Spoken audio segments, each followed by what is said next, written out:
Well, let's call this work session to order. It is Tuesday, February 6th, 2024, 5:33 p.m. We are in a city council work session for the city of Edina, and I'm going to ask our clerk, Sharon Ellison, to call the roll of the council members, and then we'll go around and do some introductions. Clerk Ellison. Councilmember Agnew. Here. Councilmember Jackson. Here. Councilmember Risser. Here. Mayor Hovland. Here. Councilmember Pierce is absent. Good, thank you. We're missing our colleague James Pierce. He's in Fiji. We've got, I think Sharon might have just come back from Jamaica. Not sure. Looks pretty relaxed. Yeah. And, so we think our colleagues probably having a great time too with his wife on a trip they planned long ago. So every year we gather with our legislative team, and Katie Sen, we're pleased to have you representing the city. You do such a wonderful job for us, and I think we'll go around the table, introduce people on the table, around the table one more time, and then we'll go to the order. Katie, go ahead. Thanks, Mayor. Katie Sen with Messerly Kramer. I'm the contract lobbyist for the city of Edina. Heather Edelson, state representative for Edina and a portion of Bloomington. Julie Risser, City Council. Carolyn Jackson, City Council. Jim Hovland, Council. Kate Agnew, Council. Representative Cheryl Yoakim. I'm new to Edina. I represent the northwest corner, west of 100 and north of 62. I'm Scott Nealon. I should say all of Hopkins and 2 precincts in St. Louis Park. I'm Scott Nealon, the city manager. Sharon Allison, City Clerk. Perry Butter, Parks and Recreation Director for the city of Edina. Ari Lenz, Assistant City Manager. Jillian Straub, City Management Fellow. Julie Green, candidate for My replacement. I'm Bill Newdorf, the City of Edina Economic Development. Chad Miller, City Engineer. Hi, I'm Jennifer Fennerott. I'm the city's Communications Director. I'm Nora Davis. I'm a representative. I represent the Lake Cornelia neighborhood. I'm a resident of Edina. Good evening, Mike Lund with Metro City staff. And Ryan Browning, IT Director with the city. I think many of you know this, but for Mike, when I were talking about this on the way in, his boss, Patty Nauman, had breast cancer surgery yesterday. So our best wishes go out to her. And I got an email from her today and saw that she's already really good spirits and rebounding well. So I think she and Julie actually have some communication over the past several months. It's been great. Yeah. That's amazing. No, You're such a light. Well, we've got this 20-page legislative platform. I'm sure all the legislators have been through it thoroughly. And yeah, all these priorities right in line with ours. And in fact, you probably want to know what our priorities are. And of course, they're listed on page 3. We've got 6 projects that are priority projects for the city. And we've had some really good success with the great representation we've had at the legislature and Katie's guidance for us and for you too, as well as a source of information on getting some funding from the state to get some important project work done in our city that affects things on a regional basis, including local option sales tax 2 different times there, which is very fortunate. We feel very blessed to have had those results. So thanks for that good work to all of our legislative delegation. And so I thought we could just go down these priorities, and I'll switch around here and maybe have Katie talk about some things, her views. You as legislators may have some thoughts on, though these may be priorities for us, these 6 items on pages 3 and 4, you may tell us, okay, here's what I think your priorities ought to be. I don't know if we have them necessarily in sequence from most important to least important, but that might be something you can give us some guidance on too. And then Scott Neal, I think, will want to comment on a few of these things as well. I do think a top priority for us is that number 1 is that bonding for interchange improvements at Minnesota Highway 100 and Vernon Avenue West 50th Street. That's a rare opportunity to combine the needs of the city, county, and the state in a single project. And to me, that has some real possibilities in terms of bonding potential just by virtue of the fact that it benefits three jurisdictions from an infrastructure standpoint.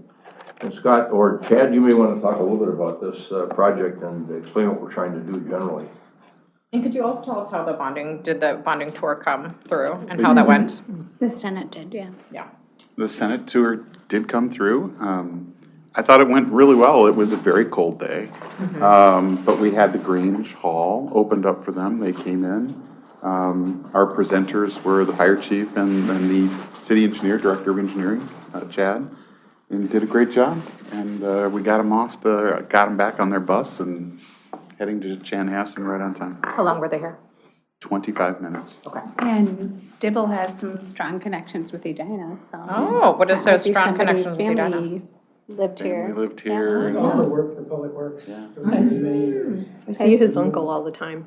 Like, we have to have him have a special tour. I thought it went really well. I mean, really well. And NPR covered it when they talked about the bonding bill, but right on time, hit kind of all the key points. I don't think there were any like outstanding questions, so. So it seemed overwhelmingly supportive? Mm-hmm. Okay, good, awesome. I reminded Senator Dibble that we had bought River Woods as he had requested.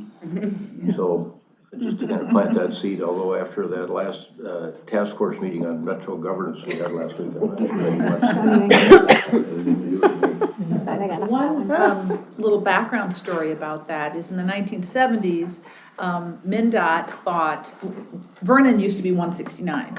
And so this was designed to be the interchange between Highway 100 and 169. So that's why it's severely overbuilt. So it's not standard for a city street to have an interchange like this. And so I'm very glad they ended up putting 169 where they did. I can't imagine it coming through the heart of our city like that. But that's why it's so overbuilt. So it's extra work for MnDOT and it's dangerous and everything. But I thought that was an interesting history. Jack, you had some thoughts too.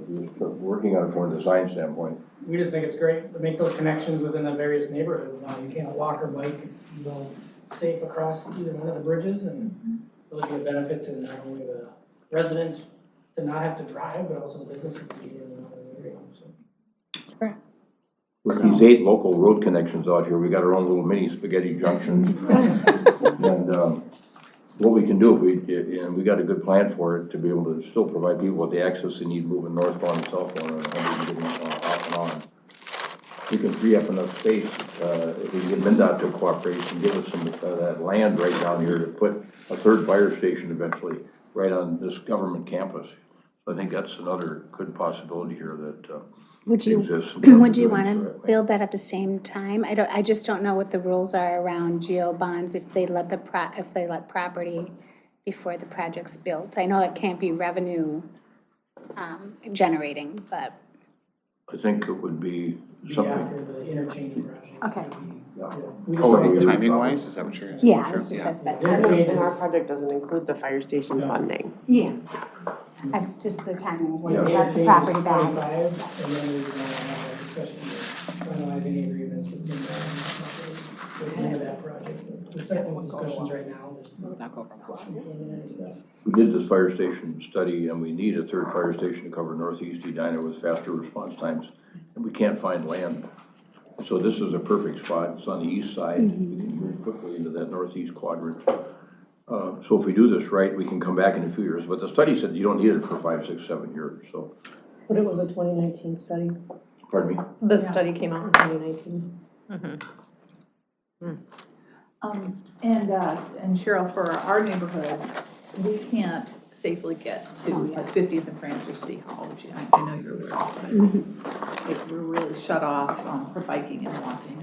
Well, even when my husband and I biked over to the Edina Art Fair, it was more about like snaking through communities instead of taking the nice new bikeway on Excelsior Boulevard down. Yeah. Down on Interlochen has a good bikeway, so. One of the things that's notable about this project from our perspective is that we have 100% match of the money that we're asking for. So we're asking for 5.3 million. We have 5.3 in local, state and local funds that have been committed by the city to the project. That would be very helpful. Scott, you want to talk about the aquatic center? Sure. Bonding for the aquatic center. So we have been taking a look at sort of the condition of some of our larger assets around the city. There are some needs at the aquatic center that are pretty significant. The aquatic center, we think, falls within the general definition of a regional facility, So we've got really primarily the pump house, right? Correct. Yeah. The infrastructure related to the pump house is actually remnants of the 1958 construction as far as the space allocation. As we look to upgrade and replace a lot of the infrastructure, things that have changed to the state pool code will require us to expand that small room on the backside. Things of bather load tanks, surge tanks, those types of things will be required as we renovate that facility. So it's not just a one-for-one, as we kind of have done in the past at other locations, but really looking at that apparatus room in a wholesale environment with the new modern pool requirements that we have. Do you have an idea of the average replacement of the pumping apparatus, just like for the state on other facilities? Not off the top of my head. You know, cost for that? Well, no, just like how, I'm thinking like, how often, from 1958 to now, how are other facilities, have they replaced their pumping apparatus? Like, who else, I mean, do we have any data? Because I think that would be very helpful. I mean, Edina coming in, and I want to say this should be easy, and I will make it, but we really do have to show that. Yeah, we can get data from Bunker. They recently underwent a renovation, and I believe Crystal's doing it this summer. There was a So we can go for those two, would be the most recent examples that we have. Is it, so it reminds me of the Mighty Ducks program because there was such a huge change in the way they had to replace the ice. And that was easier to do a state kind of overall project because I think there's 2 privately owned ice arenas in all of the state. I mean, it's a very municipal heavy market that has a cost. Do you know if it's the same way with pools? I don't know. I can't speak for everyone, but I would say regionally, there are going to be a number of facilities that are around that same era. When I kind of think of just our partners of where, say, for example, the Richfield pool is compared to St. Louis Parks is a whole lot newer. Each municipality is going to have a different phased approach on how they're going to do it. So someone who's maybe in an exurb is going to be a whole lot newer than those of us that are kind of in the... And was it something that changed to get rid of, like with the ice, it was a dangerous chemical, was it something that changed in the code to get rid of? I'm just trying to think of different angles, that's all. It's not necessarily chemical related, but it's really about the infrastructure that we needed to put in when the pool was originally built. To now, if you were going to replace it now, it has to be a whole lot larger. Okay, got it. Things like arc flash protection, where you have to have clearance around electrical panels. So prior to, say, when everyone got in the pool, like we have now at the Aquatic Center, all that water that's displaced goes into like I&I, right? It hits the outflow. New code requires you to have surge tanks where you capture that water and refilter it, so it's much better for the environment. So just a few more things, I apologize. We're gonna need just more information. I wanna know about cost of entry to get in for residents versus people that do not live in the city. If 75% of the annual visitors are coming in from Edina, what are they paying? What if somebody cannot pay? Do we have a plan? And do we have a way for them to get entry that's at a reduced cost or a free cost? Is it accessible to people with disabilities? Is that something that we are going to be looking at? What does the diversity look like within that aquatic center for the 850 to 1,000 visitors per day? I think all of those things would be really helpful to know as we go into the hearing. That's all information we can pull together for you. Thank you. And does the rec program use it for swimming classes? Our community does. We actually run lessons through like aqua jets. Okay. Yeah. So that's also those good to occur know. every morning. Yeah. And then, also compared to the other cities, the cost and what they're doing. Is Edina being innovative in any ways compared to what the other two are offering? Okay, thank you.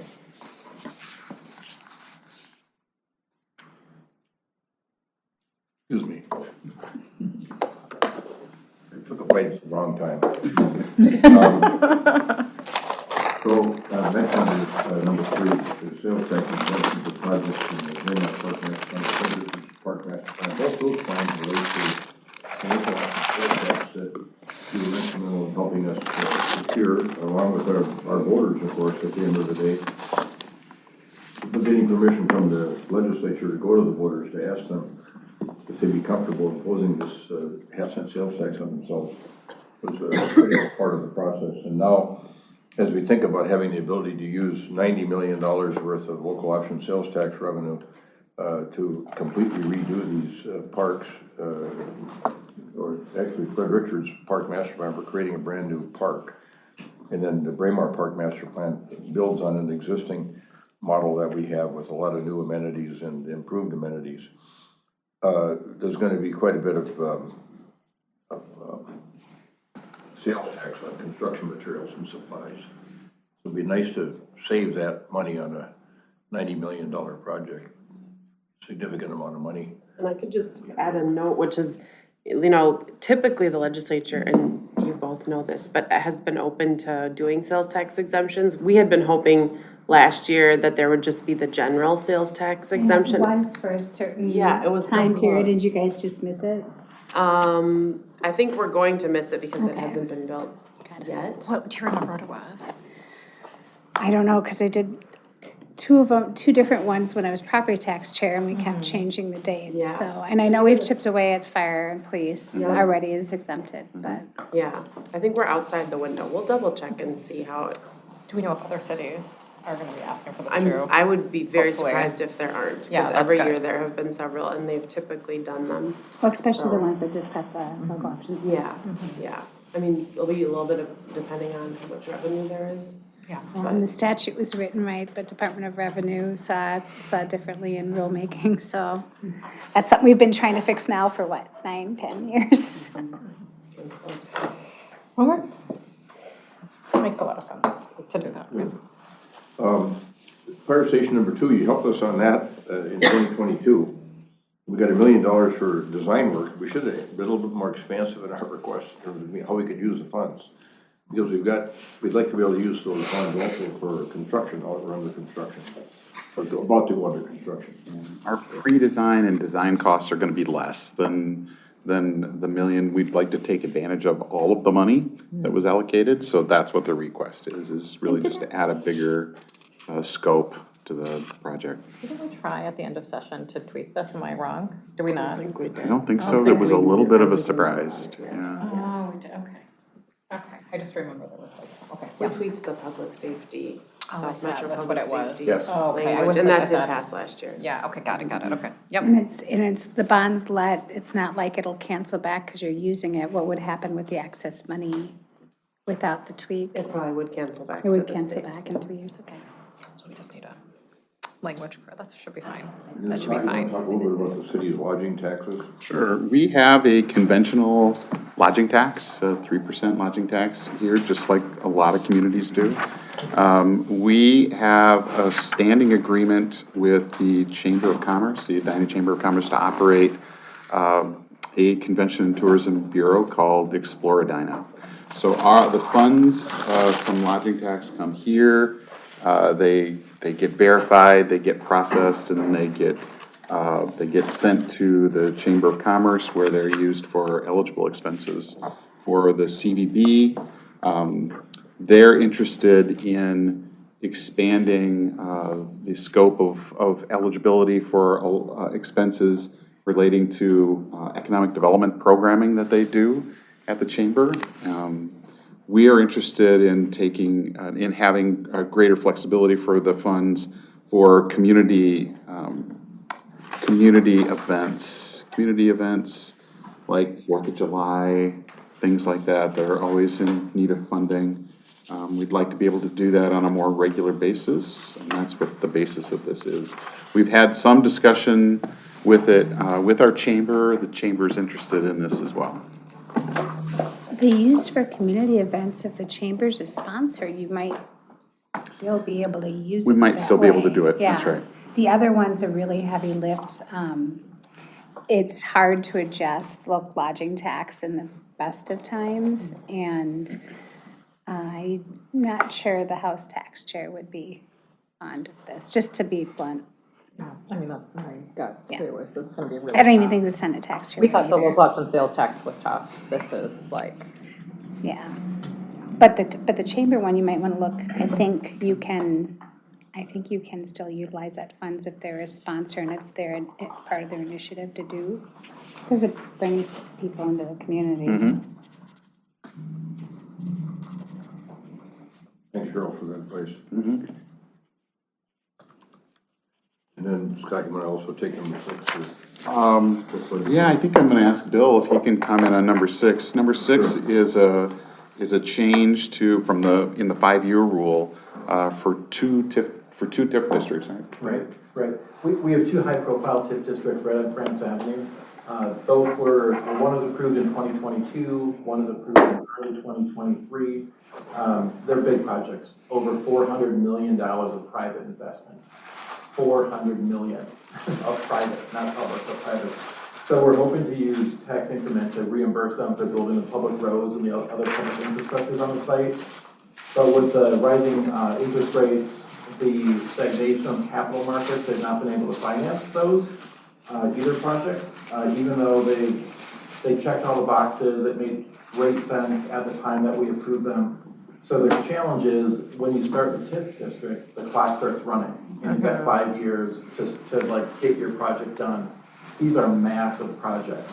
So what we're asking for is to extend that 5-year clock to 10 years. We don't think we'll need 10 years, but that's what I've seen other folks do. And that way it gives those projects an extra time to actually get through these doldrums in the capital markets and get under construction. So talking to our finance advisor, they've been hearing that other communities around the state are in the same predicament. Bill, can you just tell us, thanks for that, can you just tell us again, you said roads and what else? Roads, public plazas, public parking, sidewalks, all the public realm space, underground utilities. Right now there are 2 large sites that were all private, and they'll be subdivided. Right now there are 2 parcels, they'll be subdivided into 6 parcels.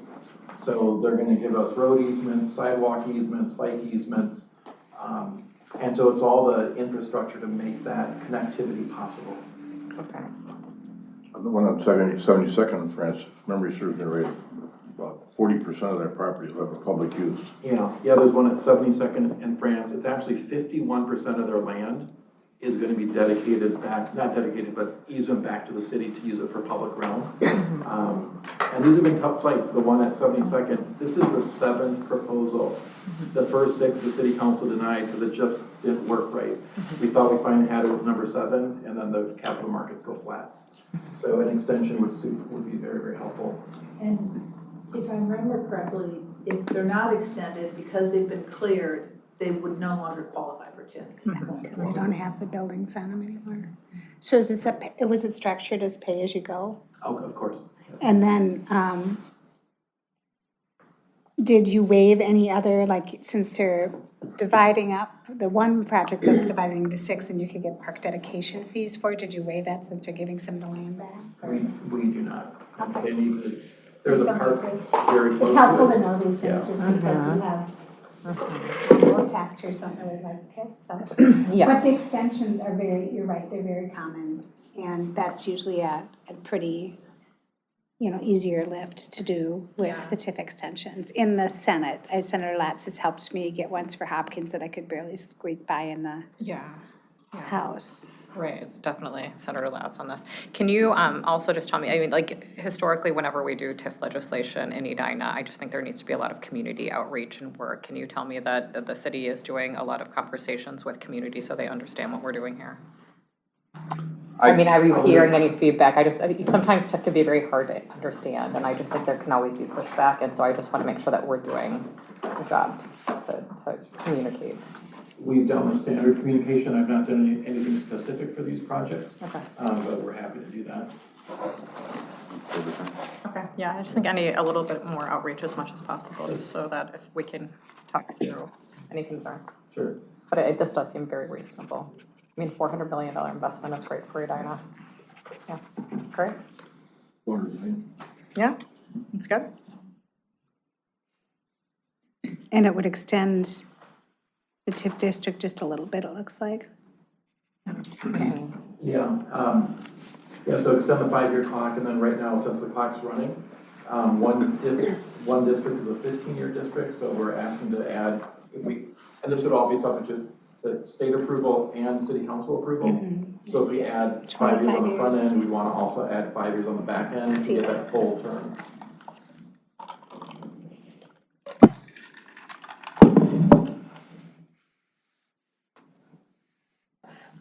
So those are kind of the key things that we wanted to address from the city standpoint.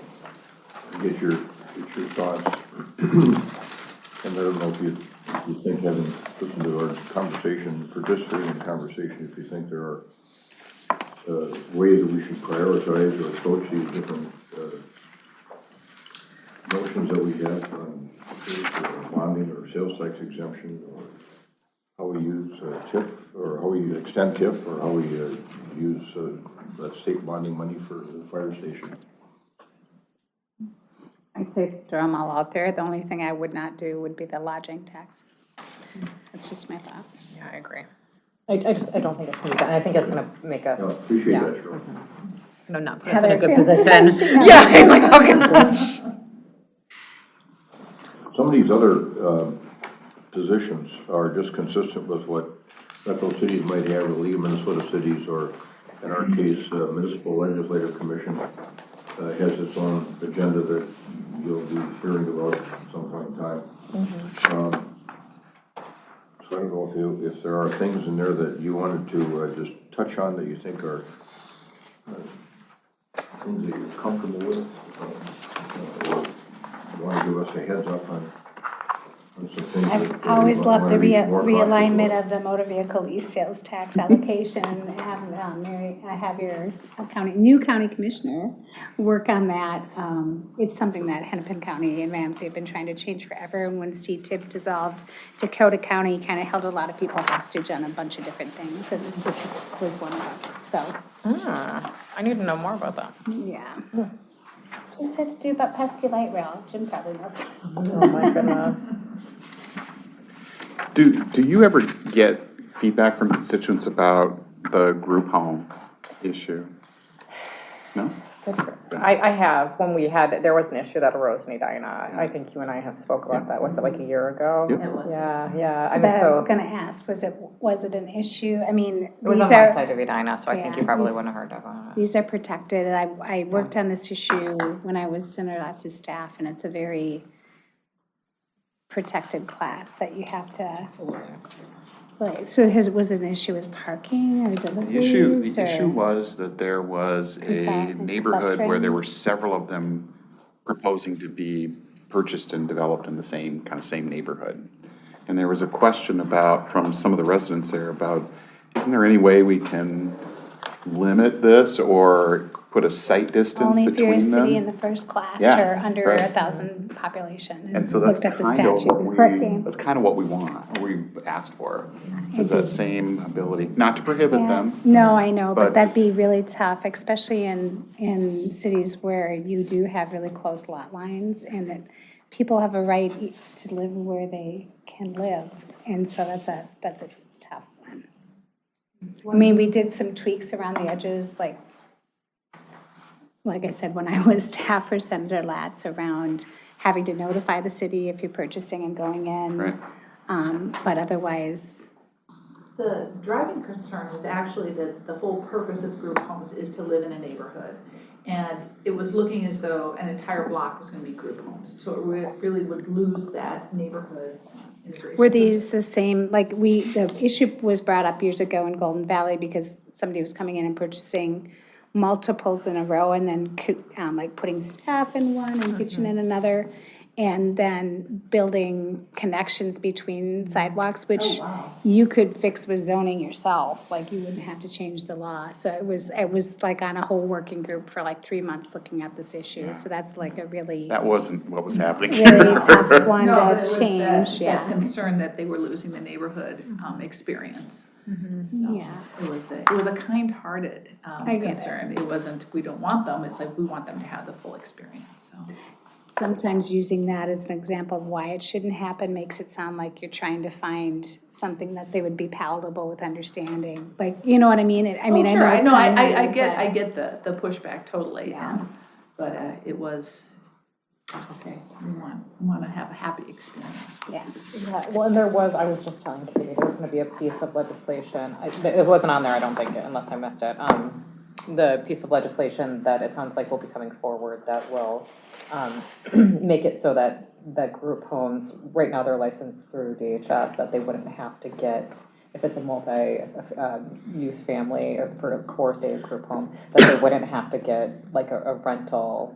Is it a license? Is that what they get right now through a city? Yeah. Mm-hmm. They get certified by the services they provide. So if it's 6 or under and you're not providing certain Medicaid services, you don't have to. Yeah, so they're trying to remove the city licensure, and so that's a bill that will be coming forward, and it sounds like they've had conversations with the League of Minnesota Cities, and I was trying to encourage maybe another option.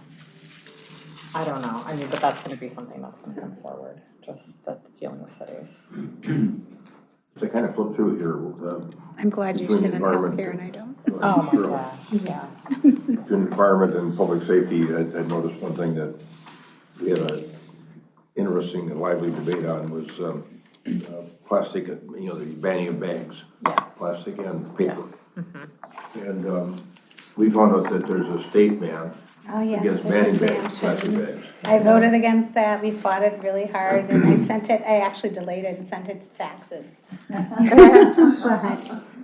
Think we can get anywhere on eliminating that ban? There's a huge push for it. Yeah, I mean, there's a lot, I get so many emails, and I know, who's carrying that? Is it Cindy Jordan, or is it Peter Fisher? I can't. Might be Peter. I feel like it's one of them, yeah. Yeah, but I feel like it's gaining traction. I mean, it's a big discussion, especially when we have things like discussions like Kirk closing in Hennepin County, just like, right, it's this idea of where is all this trash gonna go? And plastic bags are not always, they clunk through recycling and jam up. We don't always have people are not returning them to grocery stores, that's not convenient. And so we have a bottle bill that will be coming forward this session. Have you guys heard about that? It's going to be, so they're working with retailers right now. Who's representing? Do you know the retailers? I mean, they have an internal lobbyist, John Reynolds. Oh, okay. Oh no, he's NFIB. Who's the retailers? I don't know. I can't remember. It's the concept of you take a bottle and you would carry it. Yeah, it's like, right? 40 years ago? 50 years ago? New again. But actually, states that have passed it have seen their numbers, like Minnesota's recycling at 60%, they've seen it increase by double digits. It creates a subculture of people that go out and clean up, right? Yeah, which is great. For people who don't have other income. I mean, people collect bottles. Yes, and that's a good point, income. yeah. There's also producer responsibility bill. Right now, we have a lot of products that are being produced that are not recyclable. And I think you had that in your supporting it. Yeah, oh, you guys are supporting, oh, good, I missed I it. thought it was on there, but maybe. There's something akin to that. Yeah. That's an important one, especially if we're looking to reduce the amount of. Yeah, I think despite the fact that we got this film plastic bag recycling facility now up in Annandale, or wherever it is. Oh, that one's also for the boat rep, and Representative Kraft is carrying a bill on that one. I have mixed feelings about that idea, but yeah, the whole facility. You might be thinking of the compostable products, one that's in here. Oh, maybe, yeah. Oh, yeah, what is the compostable products? That's the supporting efforts for the proper labeling of compostable products. Yeah. And Cheryl, you might be aware of this already, but the chloride legislation was really an Edina resident, yeah. And I think that's finally going somewhere this year too, hopefully. What's the school resource officer issue that? Okay, so. I know, I'm gonna let the chair talk about that one. Look at the time. Fire that is, goes to her committee, then public safety, so we just released the bill publicly today. We've been talking about this issue since the bill was signed. So some background on it. When the bill had passed the House in like 2018, and then it didn't make it through conference. 2015, we did the same language around kiddos with special needs after a 2009 federal ruling. So when the governor brought it in their policy proposal, I think they just dusted off stuff that hadn't passed recently that they'd worked on and just threw it in. went through as you know, Chair Pryor took most of the governor's policy bill and put it in hers. She passed her policy bill off to Ed Finance. We rolled it in. I'm on Ed Policy and that Finance Chair, so I looked at the language over and over. Had not been hearing from our normal folks in the education cartel that they were upset about it, and trust me, they tell you when they are. And looking at the language as somebody who's worked as a paraprofessional with kiddos with special needs and has been trained in crisis intervention prevention strategies, and which are de-escalation and holds, we are always keep the kids upright. We always do their arms and legs. Like, it's like, I looked at the language and went, oh, yeah, we're already doing this. And I know kids with IAPs don't walk around with name tags, so this is great. You know, this will keep the officer's liability away because they don't know when they're going into a situation. And so, like, just like that, you know, didn't play the chess pieces all the way out to realize that the main problem was the statutes that the bill was pointing to were conflicting themselves. Mm-hmm. So the underlying public safety statutes, when it comes to use of force, are already conflicting. So there was no way to like just make an easy fix. And as people kept looking at it, the AG did his ruling, which got the league going, oh, okay. And then Hennepin County Attorney ruled a different way, which got everybody confused again. So then Minnesota Department of Education and Department of Public Safety got together, and I will never assume agencies do their own stakeholder work again, because they clearly didn't. We learned that one, very, very important. No. So they started working and leading the charge in about, God, it all blends together, in about November to like put language together amongst themselves and then bring in legislators. And then we worked on it and then brought in stakeholders that are all the stakeholders from, you know, principals, administrators, parents, students, DPS, police, fire, police chiefs, sheriffs. So what the bill basically does is takes out the SROs out of that section. We had stuck them in as an agent of the school district because that was the confusion between serving two masters. And then also took out the word imminent when it came to bodily harm or death situations that mostly focused on how administrators and teachers can do prone restraints. And then made sure that we were clarifying the job an SRO has. And this is the most important piece that we were hoping some of the parent advocates would understand, is that we have never had rules around SROs and what they can do. The majority of the issues that do happen, and we don't even have the data because we've never collected the data on use of force in schools before, and the bill did that, the old bill did that passed. This one beefs that up a little bit. But it has typically been when an officer, instead of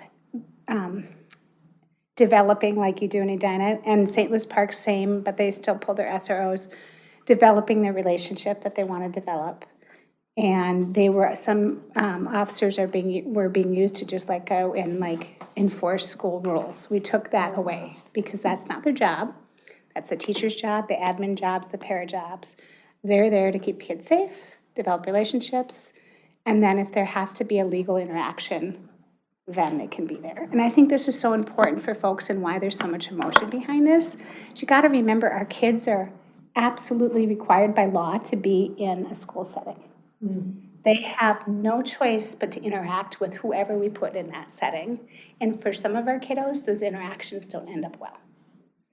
And you're supposed to be in school to learn, academically, social, emotionally, to feel safe, physically, everything, and also feel safe to make mistakes that aren't going to then affect the rest of your lives because you're in a learning environment. So taking that ability away to be there to just enforce the school rules, I think will go a long way. Collecting more data. We put a huge structure around what has to be in the training they're getting. And then the last piece they did is they took the Peace Officers and Standards Board is going to set a working group together that has all the stakeholders at the table, and we added students to that. We added solutions, not suspensions, and a few other groups to create a model policy, which I think folks in the school districts think, oh, model policy, MSD, MSBA, they always do that. It doesn't matter. It doesn't carry weight of law. This would. So that model policy would be enforced by the post board, and any district that chooses to make it, they have to sign an agreement with their police officers, because really, in essence, this is a local decision. A school district and a law enforcement agency get to decide if they're going to have SROs. This just creates that model policy that has to be part of that contract. And if an officer breaks that contract or does something that's against that model policy, the post board has the ability to do sanctions. So this is a really good start to just actually have a structure that we didn't have in place before about how every adult, no matter who they are, from our janitor to an SRO to our teachers to an admin, are trained properly to work with our kids in our schools. Not everybody's happy, which usually means you're in a good spot. But I'm sure you're going to hear a lot of noise from everybody else. What you need to understand, the most important thing I want to say, is if we just repealed it, that would not have changed anything because the underlying statutes are already conflicting. If we just would have changed an or two, that wouldn't have changed anything. So this is a better bill. It's probably the bill we should have put a halt on the governor's language and dug in a little bit more. And I think it's gonna be good. And I want to thank. I know you have an amazing relationship with Edina, and they kept their officers. Hopkins got rid of theirs right away after the murder of George Floyd by parents and students that pushed for that, which is, if districts are unhappy that there's SROs, families can help get rid of them. Fortunately, they didn't have a really good system in place when they did that. Wouldn't recommend that. St. Louis Park removed theirs and just made a different arrangement, but they were unique. The city didn't have a contract with the schools. They were just doing it, and they were paying for it themselves. So that was a unique relationship. So they were able to extricate and kind of rethink, and they're going to reimagine together what that looks like. The shining light on this whole thing is that districts and communities and law enforcement are having those really deep discussions about what this should look like. But if you need to know more, if I can't answer it, Cedric Frazier can. So, it'll be heard. It was just posted today. It'll be heard the first day of session that evening. Is he going to carry it? For education policy. Yep. Oh, Frazier's my carrying it in the goodness. Senate, House, and Bonnie Westland's carrying it in the Senate. And it'll move from ed policy over to public safety to ways and means, rules, and then the floor.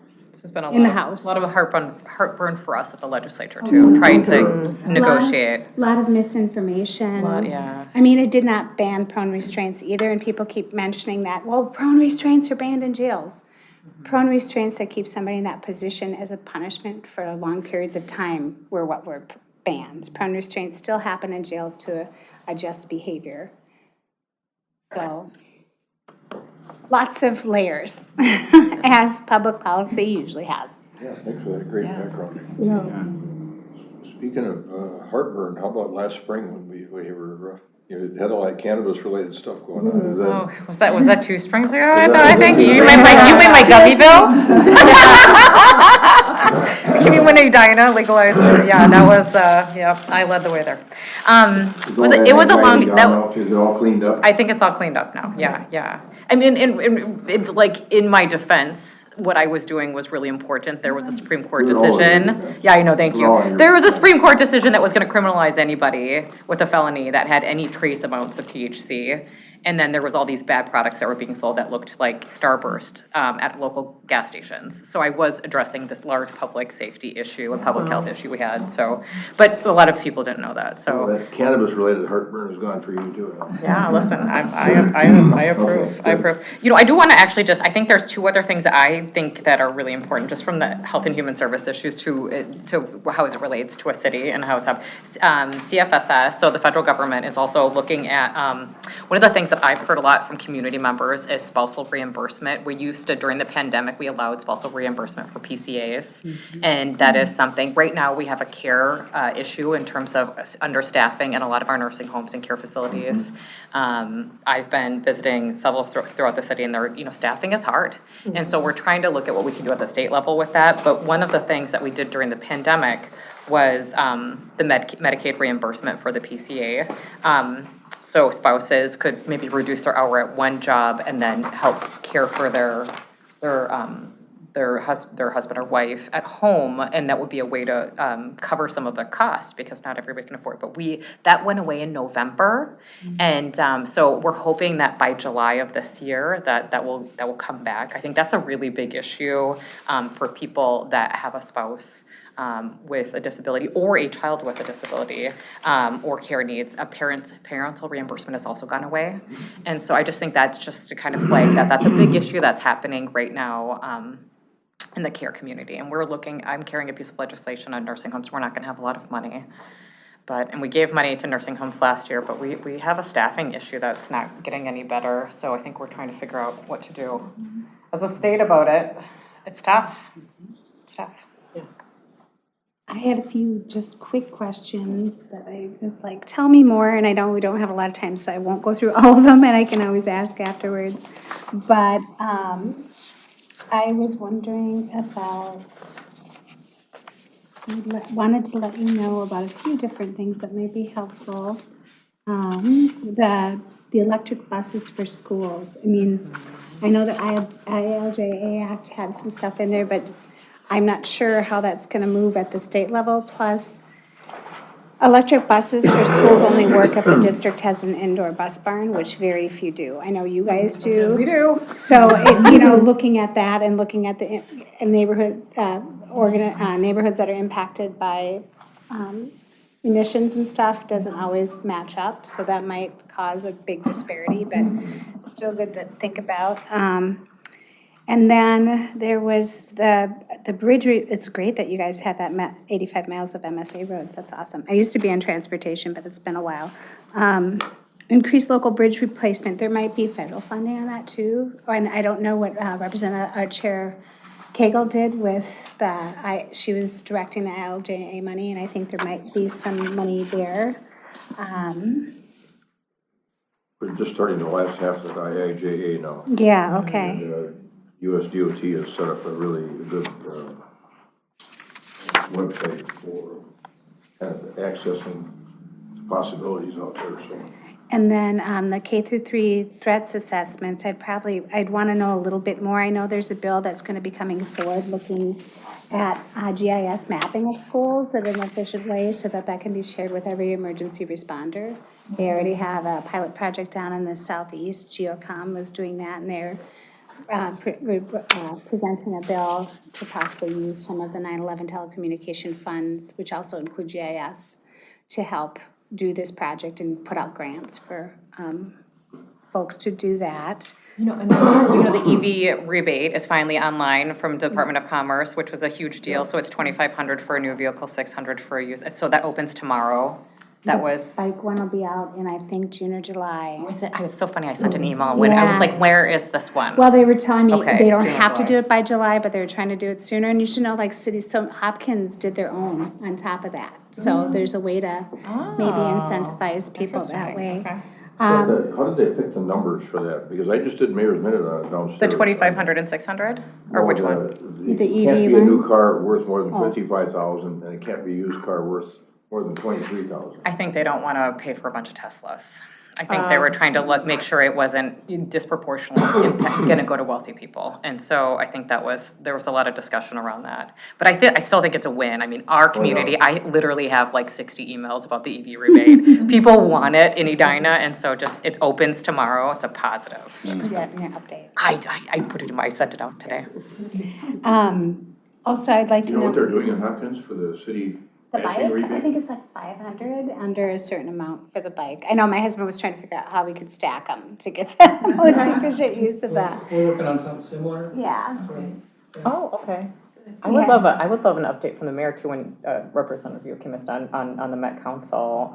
Governance. Yeah, what's going on there if you wouldn't mind. Otherwise, I can call Fred Bornstein. I think our perspective might be slightly different. Yeah. A little bit. It'd be nice to know. I want to talk to Chief Milburn to learn what clarification needs to be done for the tracking stuff because we'd like to help. I'd like to help with that. And then their further assessment of school safety issues beyond physical infrastructure is needed. So, And that tracking one, they've got a little device they can fire and ting, it just attaches magnetically to the Yeah, he said there needed, Fleeing vehicle. here it says it needs clarification. I didn't know if it had to do with, because they took away I believe they removed the warrant requirement, but That's the issue.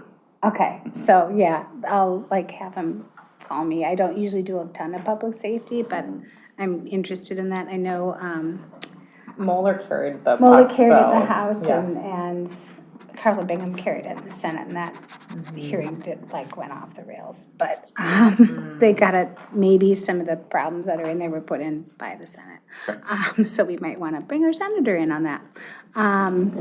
But the beyond physical infrastructure for the schools, I don't know if you've ever heard of the Violence Project. It's two Minnesota professors that did this huge national study, and part of it is school shootings. And a lot of their data shows that it's the softening. There's certain things besides hardening schools that actually do more to prevent. So a lot extra counselors, mental health supports, school psychologists.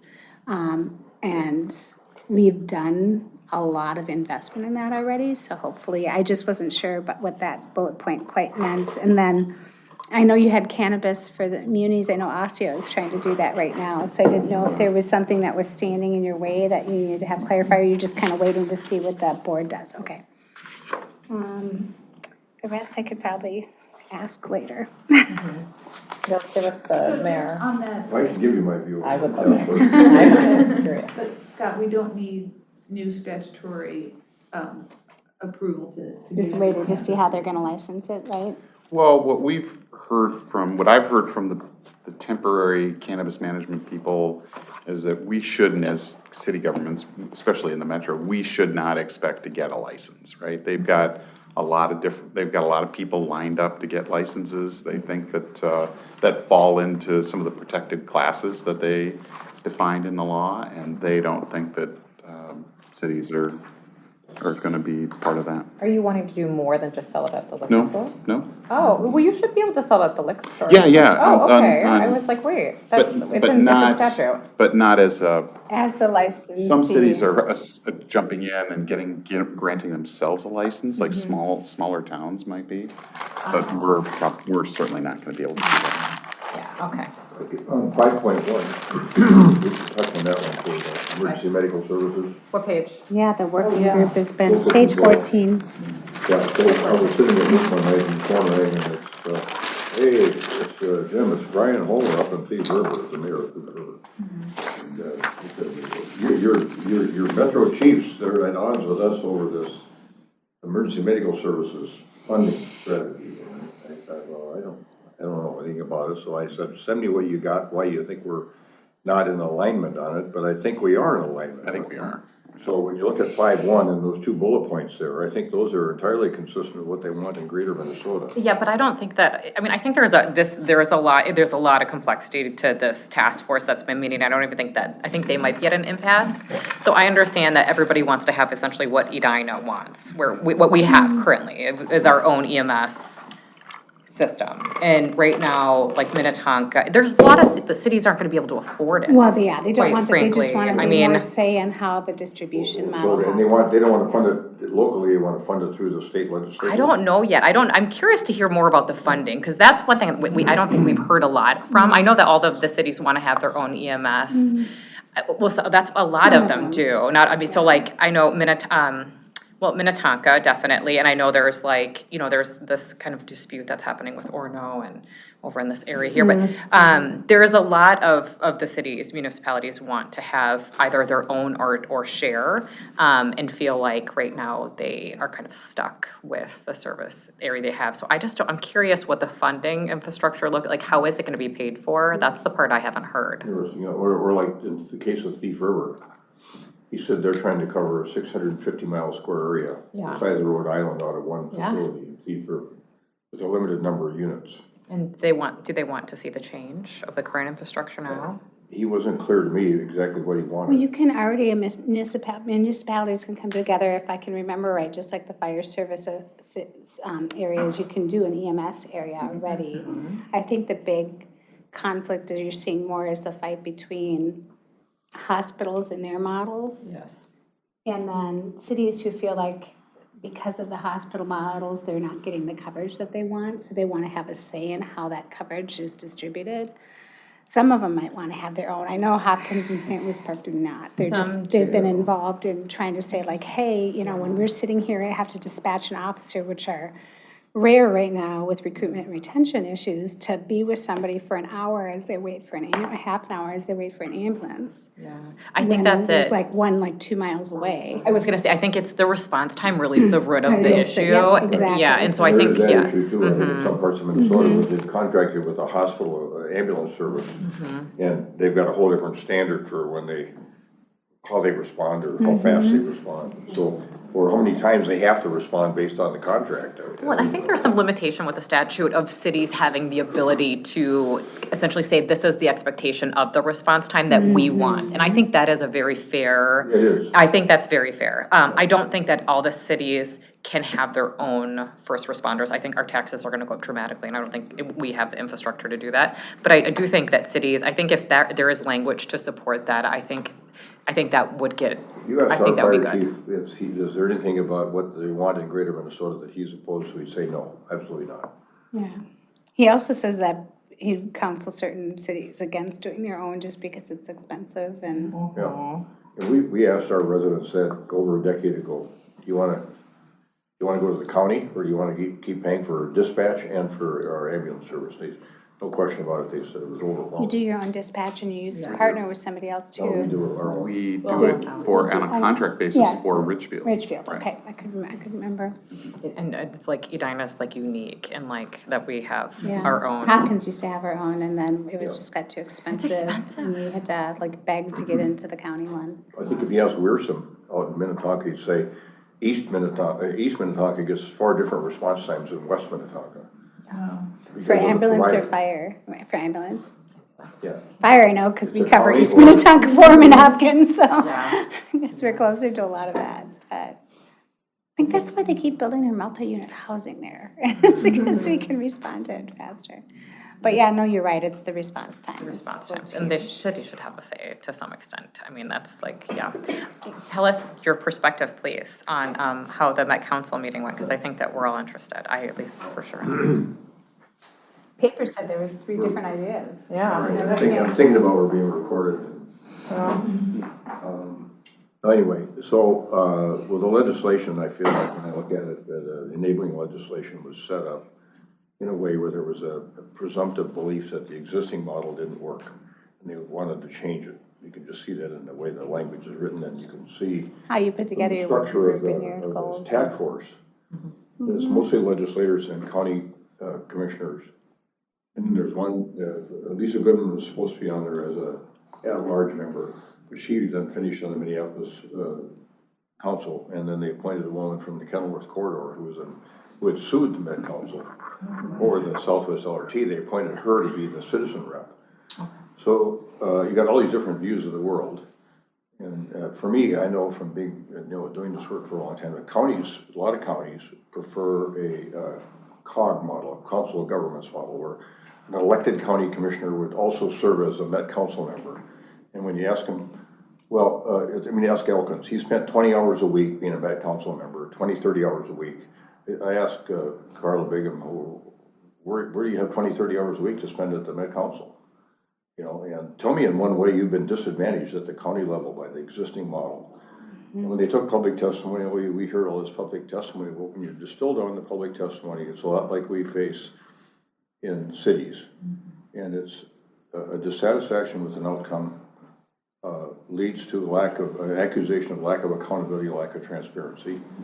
And for Mary Paddock, the citizen member, it was all about accountability. Oh, it was Mary Paddock. Mary. So thank goodness for Kristen Beckman, because we went through this work for 6 months, and then in 1 week, I think, Frank Hornstein said, I want to see your ideas on what we should do to reconstitute this. So I'm working with Metro Cities, and I said, well, wait a minute, we've been working on this for 6 months, now we got a week to give you our thoughts and suggest a form of governance. And so we got that moved to 2 weeks. And then, so everybody submitted their form of governance model, and mine was the most conservative, I would say, which is consistent with what the Citizens League has done in the past, League of Minnesota, the League of Women Voters has done in the past, and the Blue Ribbon Committee that I was on in 2020, just 3 years ago, recommended, and that was staggered terms, so that because there's such a world of acronyms and transportation finance is so arcane that it takes a while to learn, figure out what you're doing. So staggered terms would be good so that you're not bound to tied to the governor that comes in. And then I'd also like to see a situation where, and a lot of people in the nominating committee, which are primarily local elected officials, you give the governor 3 names from each of the 16 districts. You could have either an overarching committee like they have now, or you could have committees out of each district that nominate their own, but the governor has to appoint out of those 3 people. So he can't go engaging in patronage, you know. And that would help too, I think, for accountability. And I know all these volunteers that they're really hardworking people. They're knowledgeable. They're smart. They do a good job. So having been over there for 10 years, having been chair of the tab for maybe 5, 6 years now, I see what gets done by volunteers, not direct elected officials, because we hear about the Portland model. We've heard about the Denver model. And if you have directly elected, this is my opinion now, if you have directly elected officials, then you're going to have campaigns, you're going to have people that are going to be thinking they're super county commissioners, and because they're representing 7 counties, they're representing their own district, but they're serving 7 counties, and they'll have significant staffs. And to me, it's an unnecessary expenditure from a taxpayer standpoint, because I see what gets done there. And good work that gets done there right now. Now, are there things to fix? Sure. Should they be more responsive? I said on some of the testimony live, some remote, like down in Scott County. I went down there, and there are elements of the region of the 7-county area that are further out. So we get to townships and smaller towns further out. They feel totally disconnected from the Met Council, and there's nobody at the Met Council, I don't think, that knows really township governance, how to respond to their needs. Even some of the smaller towns that are out there. And then I think they probably haven't been as responsive as they should be from a staffing standpoint on just responding to the inquiries from the public. That's one advantage of local elected officials is you better be more responsive. You know, you're going to be, just because of the nature of the work. So Dibble's got a good argument there, I think. But he favors a direct elected model. He voted against, so Kristen came up with the idea that we would send everything that came in from an idea standpoint to the legislature. Because one of the things we didn't do was we failed to do a risk-benefit analysis on every model that got proposed, as contrasted with the risk-benefit of the existing model. And which the Blue Ribbon Committee did. You guys did that on the Blue Ribbon Committee 3 years ago. Yeah, you just did it 3 years ago. Yep. And nothing's changed that much, except, and all of the disputes that evolved, I'd say, around maybe 3 areas. Primarily transit, transportation expenditures, Southwest LRT in particular, cost overruns. And then people that don't like the idea of the blue line going through their neighborhood. And therefore, you're not listening to me. You're not accountable. Some complaints about housing from some of the African American community people up in North Minneapolis, some housing interaction they've had. And then, of course, Lake Elmo, they always surface up. When they had that lawsuit with this Met Council years ago, they're still mad about that. So they, water infrastructure sewer. Yeah. They kind of wanted to have their cake and eat it too. They want the big, they don't want to have to pay for a big infrastructure. Those are, nobody complained about how many, I don't know, 4,000 employees over there. I could see where there's room for improvement, but I don't see throwing the baby out with the bathwater personally. Well, and you and I served on the Corridor Management Committee, which was supposed to look at the whole line, but you could see people digging into just their area, and that's the danger of having electeds when you're trying to do a regional. And the Met Council all the authority they have has been given to them by the legislature to function, have those items function. And you need a regional, I mean, wastewater sewer, they do way just as much, if not more, as transportation, because you can't have a pipe stop and then start again after the next municipality. So that takes an overall regional vision where you're not tied to. There's no question, it's a creature of the legislature. But It's a Frankenstein monster, but it works. I mean, just I think Somewhat. about the Southwest LRT and isolation, which is the biggest public work project in Minnesota history. There'll be a bigger one. Yeah, there will be. But I mean, Let's hope it doesn't go the same way. The big one in the country has had cost overruns. And so there are problems that you deal with. And that's not a reason to throw it. That's not a governance issue. It's not a governance issue, in my opinion. You can't say that if we'd had a different form of model, that wouldn't have happened. So. Because it's just like reconstructing an old house. You rip down a wall and find out what's really behind there. Who would have thought the land, the soil in Eden Prairie was so bad that they had to build all those bridges and tunnels? When it's hard, I mean, people's homes have been impacted in ways that are really real, and I think, you know, quite frankly, people are mad, and I get that, and I think that's a real concern, I really do. But the route wasn't even selected by Met Council, it was selected by the Hennepin County Rail Authority. Sure. Peter McLaughlin. Yeah. When I got there on that corridor management committee, it was already fait accompli, it was going through the Kenilworth corridor, and you could see right away, it was just a narrow opening. And they should have bought that townhouse project to the west. Should have bought the whole moved thing. the freight over. Something, yeah. They should have bought out a bunch of stuff there. Yeah, that would have been nice. But, so now here we are. The last meeting that we had this week, Wednesday, was, I was gonna write a minority report. Well, I already had made this lengthy submission, but I was gonna write a minority report. I had to think, well, wait a minute, I just voted to send everything to the legislature. Well, how can I file a minority report? So I get to the meeting, and here comes Eric Pratt with his minority report. Sorry, I didn't, okay. With 6 other legislators, county commissioners that have decided his view of the world is the one for the Met Council. And I thought, well, do I get to file a minority report then after the fact, or? Might be too late. So. I don't know. You can always come to the legislature though and testify, right? I mean, yeah. And Myron Norfield was filing a minority report because somebody questioned early on whether he had a conflict. Because he had testified as an expert witness for a housing group in North Minneapolis. I don't know if he got paid or it was pro bono or what, but whether he had a conflict. And it was just raised kind of rhetorically, but he's really sensitive about it. That was viewed no conflict. They checked with the lawyers, the legislature, and they said no conflict.